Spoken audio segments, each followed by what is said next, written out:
working to, actually they've allowed more of conservation and development to work together rather than opposing. They're seeing it something that can be integrated, more of an integrated planning where we have green infrastructure and development. Like a typical example is the one that we're having currently, the Nairobi Rivers Commission is working a lot more on sewage and sanitation. So the community are allowing, like say in the perfect example of Nairobi River, they are allowing for redevelopment kind of the sewer system. It's going to be more of about 5 meters high or something, and opposed to what is currently there to accommodate the overgrowing population of Nairobi.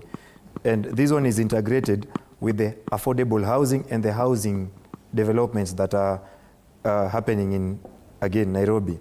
And this one, again, you realize that there is something that comes with it, or to do with the green parks. So they are also creating or constructing some green parks along the rivers, which means they're integrating green spaces, they're integrating water and sanitation, and also still doing urban houses.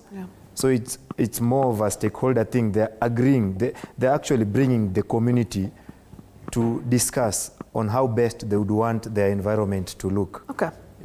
Brilliant.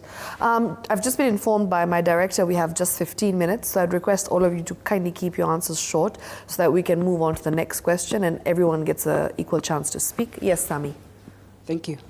I have a feeling that urban and infrastructure development is impacting conservation negatively.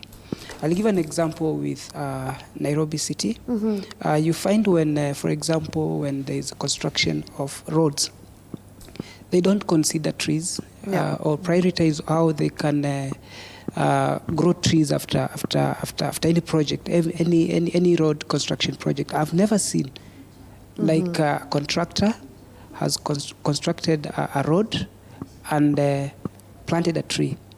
It's a great point there, actually, because I know in some countries there is some sort of rule in place that if you cut down 50 trees, for instance, you have to make sure that you plant those 50 trees. So, yeah, great point there. Yeah, look at Kenya Power, what it does. It is very easy for them to cut down a tree. And I can't remember when I saw Kenya Power planting a tree. So we need to find a balance. Whenever we are developing our cities, we find a way how we can, because basically conservation is about managing these natural resources for future generations. We find a way. We compromise ourselves when we are doing these constructions, this infrastructure development. We consider greening our cities. Okay, brilliant. Yes.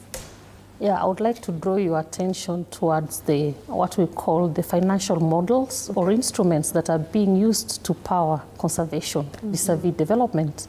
And I think those are more or less skewed towards development projects that only look at, that are not really cognizant of the integration that is required. So we find maybe a project that is being approved and we find the funding is just looking at putting up a road, despite the other integrated maybe infrastructure facilities or even conservation support that they were meant to really be included in that particular project.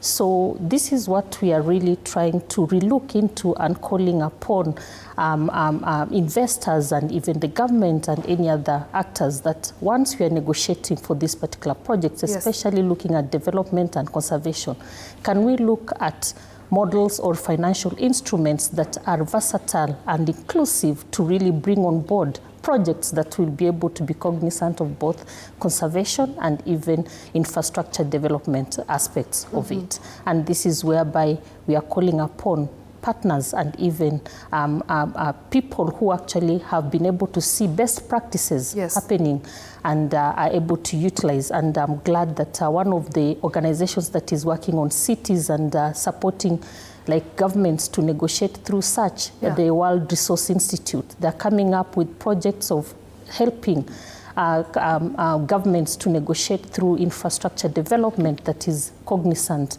of how they are bringing in resources to power such projects and being able to also look at other processes that are meant to be integrated within those projects. So financial instruments that have to be actually versatile and dynamic to incorporate both the infrastructure development component and other integrated aspects of that, including conservation. Yeah. Now, of course, we know that Greenpeace as well as Greenbelt Movement, you had a case in court, and this was regarding the 51.64 acres of Karura Forest that might be hived off to expand Kiambu Road while in Ngong Forest. And of course, trees have already been cut and the plan to have Ngong Railway has started. So, you know, this is something that I think aligns with what you're saying, because there is this constant battle that, you know, conservationists and environmentalists are currently going through, where it's like, yes, urban development must happen, but what do you do to counter that, the negative effects of urban development? So moving forward, you know, is there something that Greenbelt as well as Greenpeace would do so that you're able to keep fighting for the fact that green spaces need to be preserved?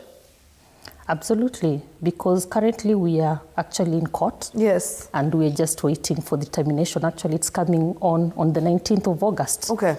And we are going to really have both the Kenya Forest Service and, of course, the county government of Nairobi, plus the other players that are enjoined in that matter, to be able to give a more, what we say, determination that is able to incorporate that infrastructure development. Okay. And proposals have been given.